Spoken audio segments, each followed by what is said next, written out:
Well, my name is Jeff Goldstein, and thanks everyone for coming today. I'm with RBC Wealth Management. For those of you who might not be familiar, RBC, Central Royal Bank of Canada, we're the fifth largest bank in North America, and we're Canadian, so we're boring, which is not a bad thing when it comes to financial services and banks.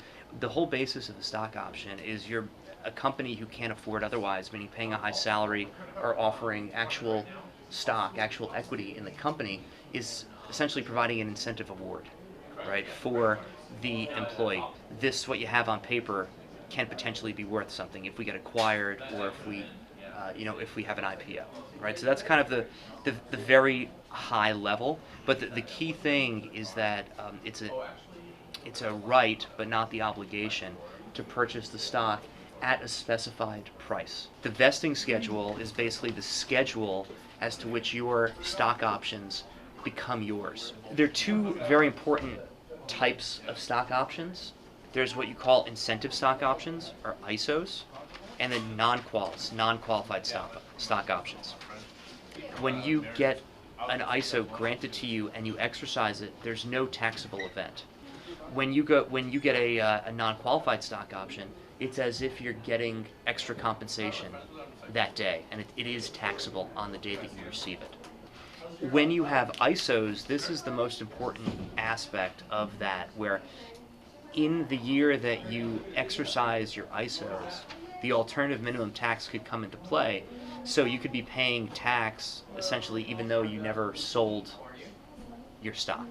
So the alternative minimum tax is a way for the IRS to get their share of basically very high level, right? If you make $1 million a year, right, you can take all these deductions, right? If you own a house, you can take a mortgage deduction. If you give all that money away to charity, you can take the mortgage deduction, and then you ultimately will have zero income. You won't pay anything. The IRS says, hold on, you can't just do that, right, Mr. Rich Guy.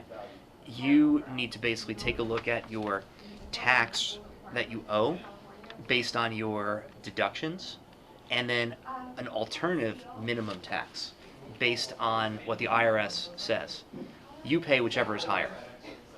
So the whole goal is to basically, once you exercise the stock, be in a position to want to hold it a long period of time, or if you are going to sell it, understand the tax consequences with that. Either way, you need to understand the tax consequences. But at the end of the day, what the point of this talk is to really make you aware of what you need to be aware of. You need to be the first to realize that you can't know everything, and it's okay to admit that, right?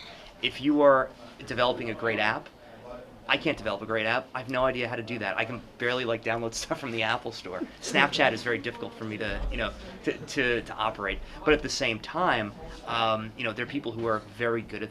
That's their job, right? That's what they do. And don't be afraid to ask for advice and counsel, because there are professionals who are willing to give it, and ultimately it will benefit you.